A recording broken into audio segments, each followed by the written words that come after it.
इस्तीफा दो, वजीर आला इस्तीफा दो। नाज़रीन, सानहा गुल प्लाजा के बाद सिंध हुकूमत इस्तीफ़ा दे, वज़ीर आला इस्तीफ़ा दे, बिलावल भुट्टो की पैंट उतार के छितर मारे गए हैं। जरदारी को जनाब गिरबान से पकड़ लिया गया है। सानहा गुल प्लाजा पर MQM का सिंध असम्बली में एहतजाज हुआ है। डेस्क बजा बजा कर इंसाफ की भीख मांगी गई। 550 लाशों का जिम्मेदार जरदारी है और बताया जा रहा है कि सिर्फ 13 मिनट में पूरे प्लाजे को आग ने अपनी लपेट में ले लिया। ये कैसे मुमकिन है? इसमें सरकार मुलव्वस है। बहुत ही जनाब सानहा अफसोसनाक पेश आया था। इसका ज़िम्मेदार सिंध हुकूमत को, बिलावल भुट्टो को जनाब इसका मुजरिम तस्वर किया जा रहा है। ये क्लिप तो आप मुलाहिज़ा करेंगे। दूसरी जानब शौकत खानम भी पता नहीं किस मिट्टी की बनी है, ना ये खिसकती हैं और ना ये डरती हैं। ज़ालिमों को जूती की नोक पर भी रखती हैं। इनको तो जनाब अब किस मिट्टी से तशबीह दिया जा रहा है। तो इन्होंने कहा है कि इमरान खान से मुलाकात नहीं करने दी जा रही, तो फिर लॉन्ग मार्च करो, निकलो जनाब।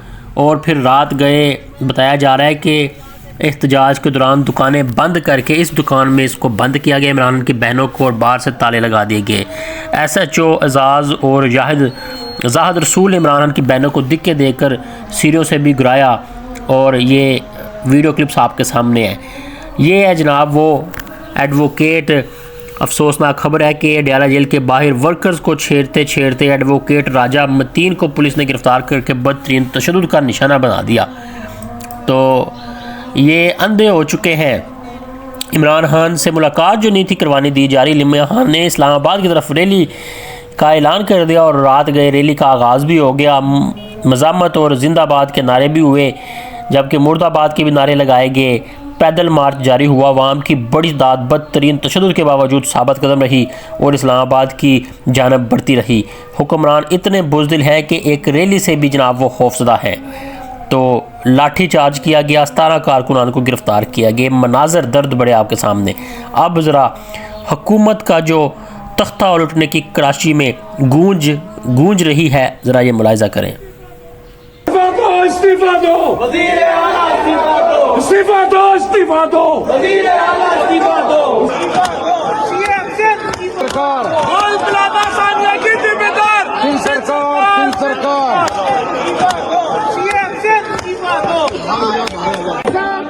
खून का हिसाब दो, खून का हिसाब दो, हिसाब दो, हिसाब दो, खून का हिसाब दो, हिसाब दो, हिसाब दो, खून का हिसाब दो, खून का हिसाब दो।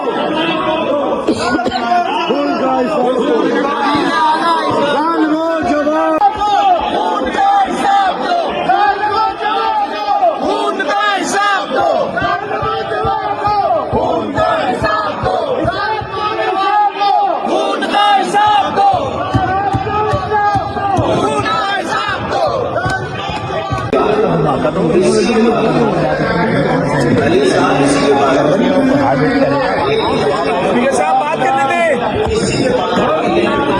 स्पीकर साहब बात करने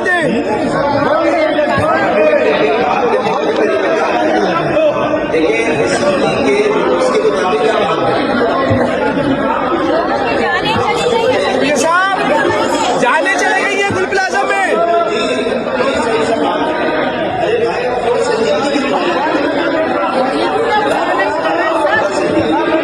स्पीकर साहब गुल प्लाजा में जाने चली गई है, बात करने दें।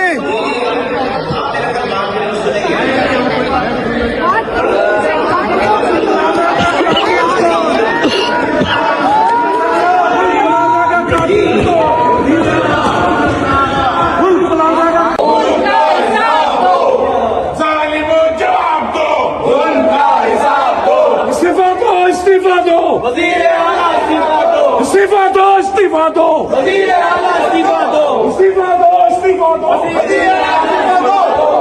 दो, इस्तीफा दो, वजीर आला इस्तीफा दो, इस्तीफा दो, इस्तीफा दो, वजीर आला इस्तीफा दो। कातिल है, वजीर आला कातिल है, कातिल है, कातिल है, वजीर आला कातिल है।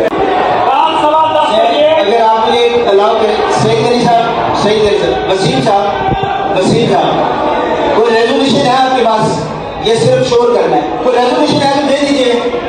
रेजोल्यूशन दे रूल्स के तहत आप बैठे ना, आप अपनी जगह पे बैठे हैं, आप अपनी जगह पे जाके बात करें। मैं आपको मौका देता हूँ, आप जाए अपनी सीट पे जाए, आप अपनी सीट पे जाए, मैं आपको बात करने का मौका देता हूँ, आप सीट पे जाके बात करें। अरे भाई मैं आपसे कह रहा हूँ, आप जाए अपनी सीट पे जाए, आप सीट पे जाए, अपनी सीट पे जाके बात करें। मैं आपको बात करने का मौका दे रहा हूँ ना, लेकिन अपनी सीट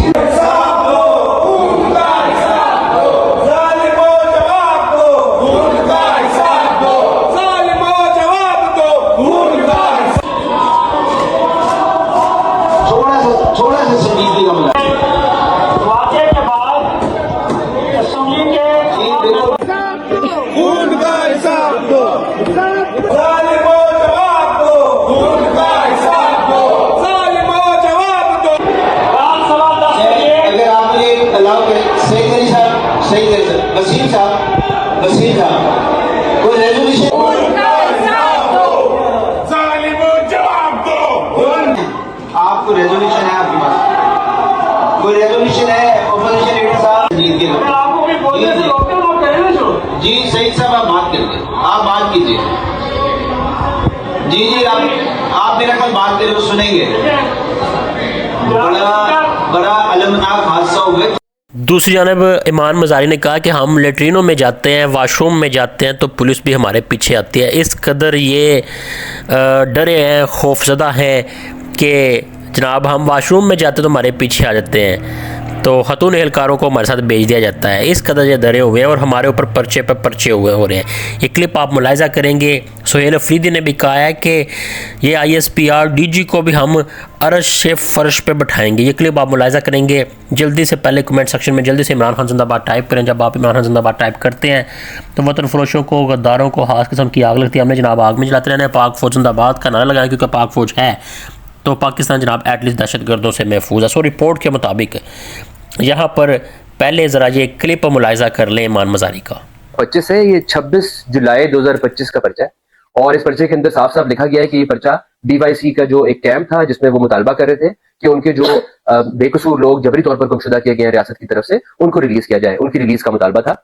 और उस एहतजाज में हम भी शामिल थे और उस एहतजाज की बाबत ही पर्चा किया गया। बट इसमें हमें जो इल्जाम दिया गया है वो ये कि ईमान जो है वो मुसल्ला थी डंडे के साथ और उन्होंने पुलिस पर हमलावर हुई, उन्हें जदोकोब किया, जख्मी किया, उनकी एंटी राइट शील्ड छीनी।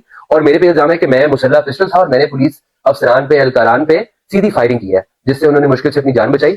और ये 26 जुलाई से जो है ये पर्चा दर्ज है। इस दौरान मैं एक दफा कस्टडी में भी गया हूँ। इस ट्रायल के दौरान जज अब्दुल मजोका मुझे इलीगल ऑर्डर के तहत अटेंडेंस का बहाना बना के, जब मैं कोर्ट में मौजूद था, कोर्ट रूम से अरेस्ट करवा के भेज चुके हैं। बट ये पर्चा मंजर आम पे नहीं आया। आज जब इस्लामाबाद हाई कोर्ट ने उस पेटेंटली इलीगल ऑर्डर को जो जज अब्दुल मजोका ने पास किया था कि इनको अरेस्ट करके ऑनलाइन लिया जाए और वहां से ही करें और इनका हक दिफा भी नहीं है, ये क्रॉस एग्जामिनेशन भी ना कर सके, तो उसको जब सेटिस्फाइड किया तो आज ये पर्चा मंजर आम पे आ गया है और पुलिस की भारी नफीस वक्त इस्लामाबाद हाई कोर्ट के हाथ में मौजूद है हमें अरेस्ट करने के लिए। इस्लामाबाद पुलिस की भारी अच्छा जी, सुहेल अफरीदी भी मैदान में आए हैं। इन्होंने कहा कि कोई भी ऑफिसर अगर ये KPK में आएगा तो वो कुर्सी पर नहीं बैठेगा। सुहेल अफरीदी ने कल बाड़ा का दौरा किया जहां इन्होंने देखा है कि ख़वातीन ज़मीन पर बैठी हुई थी। इस पर सुहेल अफरीदी ने सख्त गुस्से का इजहार किया, बरहमी का इजहार किया और कहा है कि इन ख़वातीन को ज़मीन पर क्यों बैठाया गया है, इनकी इज़्ज़त की जाए। ये हमारे मुल्क की ख़वातीन हैं, पहले इनके घर छीन लिए गए और अब तुम इनसे इनकी कुर्सियाँ भी छीन रहे हो। इन्होंने कहा कि अगर ये ख़वातीन ज़मीन पर बैठेंगी या इस इलाके के वो मर्द जिनकी ज़मीनें छीनी गई हैं और जिनके खिलाफ ऑपरेशन शुरू किए गए हैं ज़मीन पर बैठेंगे तो फिर कोई भी ऑफिसर यहाँ कुर्सी पर नहीं बैठेगा। DG हो, जनरल हो, ज़मीन पर बैठेगा। सबको ज़मीन पर बैठना होगा।